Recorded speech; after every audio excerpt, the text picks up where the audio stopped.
Hello lovelies, it's Lynn, and today we're going to go over 10 things I wish I knew before playing Love and Deepspace. Number 1. This is the first gacha of this caliber in the otome space. There are other gachas, yes, but one that has all of these features? Absolutely not. From the 3D storyline and interactions into the combat in the game, this gacha is paving a new way for otome games, and I'm very excited to see how this game is going to grow. Number 2. This is not just an otome game, this is a gacha otome game, meaning there are pros and cons to this. Pros, you get to experience all of the characters. You don't need to choose just one route, which is very common in different otome games. However, the con of this is that certain experiences are blocked behind memories that need to be pulled in the gacha. Number 3.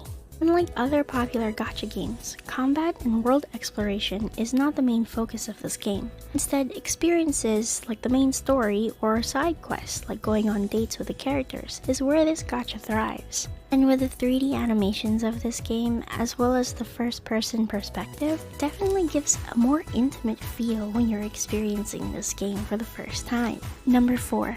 Because this game focuses on the experiences that you have with the characters, there's so many ways to spend time with them in this gacha. First, you can interact with them in the Destiny Cafe, enjoy the audio experiences provided by Secret Times or Tender Moments, playing games together like the Claw Machine or Kitty Cards, reading anecdotes, photos at the photo booth, and going on visual dates in Falling For You. Now this is the highlight of this game, where you see all of the 3D animations in the first person perspective. It's probably one of my favorite things of this gacha. Number 5. If you enjoy The Sims and the level of character customization that game provides, then you'll be pleased to know that Love and Deepspace has that same versatility. While changes to hair and accessories are not applicable during combat, I would say that that's a small setback, for all the full customization options are available in the photo booth. Number 6. Who you fall for, or rather who your favorite companion may turn out to be, may be somebody you least expect. All the guys have very different personalities, and as you increase your affinity with them, you learn more about each of the characters. I'm firmly a Zane girly, but even I wavered a little bit after Raphael's Memoria in Ebb and Flow. And as the game developers add more characters to the roster, I am sure that choosing your favorite is probably going to be near nigh impossible. Number 7. Being free to play is completely viable in any gacha game. Love and Deepspace is no different. But for more free-to-play content, check out my channel, where I cover free-to-play tips on how you can play Love and Deepspace. Number 8.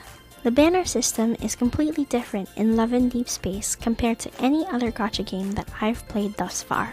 From single banners to double banners to even triple banners, this game is implementing new ways and new pity systems to playing gacha. And while this system has its own pros and cons, you gotta give it to Love and Deepspace devs for trying something new. Number 9. As of releasing this video, Love and Deepspace is a fairly new gacha game. With its release in January of 2024, it's been in the top 10 in revenue for gacha games globally. But even with such a large revenue, the PR of this game leaves much to be desired. In most gacha games, new releases of banners are announced weeks prior to the launch, giving players time to save up for new banners. However, Infold only releases their press for new banners hours before the current one ends.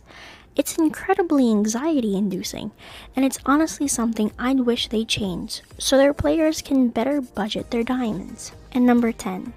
The main point of this gacha game, as I've stated earlier, is the experiences that you have with the characters and the love interests. So pulling in the gacha is not really meant for a huge increase in combat skills. Besides the higher base stats that you get from a 5-star memory, the main reason why you pull memories from the gacha is to experience different dates with your love interests.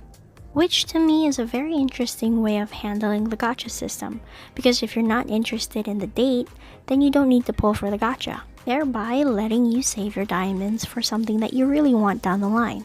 And it really goes to show how Infold is revolutionizing the gacha in the otome game space. And those are the top 10 things I wish I knew before playing Love and Deepspace. If you like this video, please feel free to leave a like and comment down below. Who's your favorite love interest? Or is it just too difficult to decide? I'd love to know. Well, that's it for now.